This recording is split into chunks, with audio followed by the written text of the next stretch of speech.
Welcome back, punters, to the 8.10 test server, and here we're going to have a look at the STB-1, the mighty Tier 10 of the Japanese tree. Okay, first things first, I like the look of this tank. The hull itself reminds me a lot of the Leopard. The turret, well, compared to the last two tanks in the tree, that turret is nice, sweet, small, compact and sexy. It's got some nice little angles on there, so hopefully it can deflect a couple of nice shots.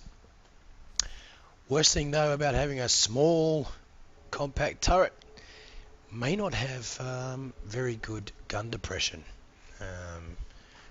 If you watch the last two battle reviews of the ST-1A and the Type 61, they got very good gun depression, and yeah, if this tank's got it, we're going to be laughing.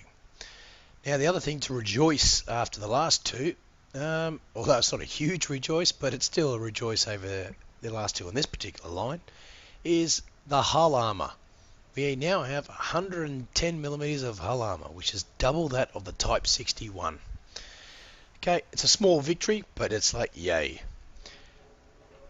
Downside is, though, we still have no side armor and no rear armor. So 35mm side, 25mm rear.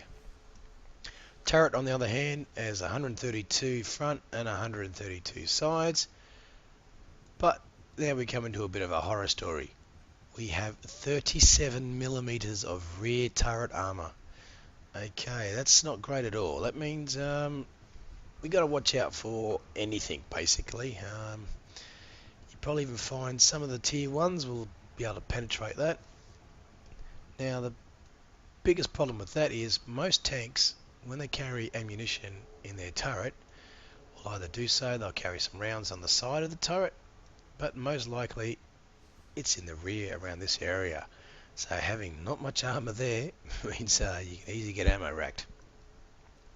Okay, let's move on. One thing is with the tier 10, she's all fully upgraded, so I have no extra turrets, no extra guns to show you. She does carry a 105mm rifled gun, which you can also get on the Type 61. Also, she's got a speed limit of 53, so we're up on speed over the last one, and she can carry a bit more weight. Now, let's have a look what she looks with a slab of paint on her. Okay, basic white. Well, I know there's people out there that like basic white, but I'm not one of those people, so that's not for me. Of course, I'm going to go this one. Bang. Summer. Okay, traditional. Not too bad. But like I said before in previous videos, I'm liking the second colour scheme on the later tanks. Just seems to suit it more. Okay, in fact, that colour may actually be a proper late camo for the Japanese tanks. So I haven't really researched their late camo, so probably is historical. Okay, we've chosen that one, and of course the good old blue and brown. Well, that ain't happening. Okay, go back to that one, and okay, so we accept the paint. Okay, so now we've had a look at what she looks like with a bit of paint on. She does have 1,950 hit points, which is not too bad. Hopefully her stats on paper, like the previous two tanks, the ST-1A and the Type 61, actually don't tell you the whole story. The last two, their stats, honestly, basically said they're pretty crappy tanks. But out on the battlefield, they actually perform quite well.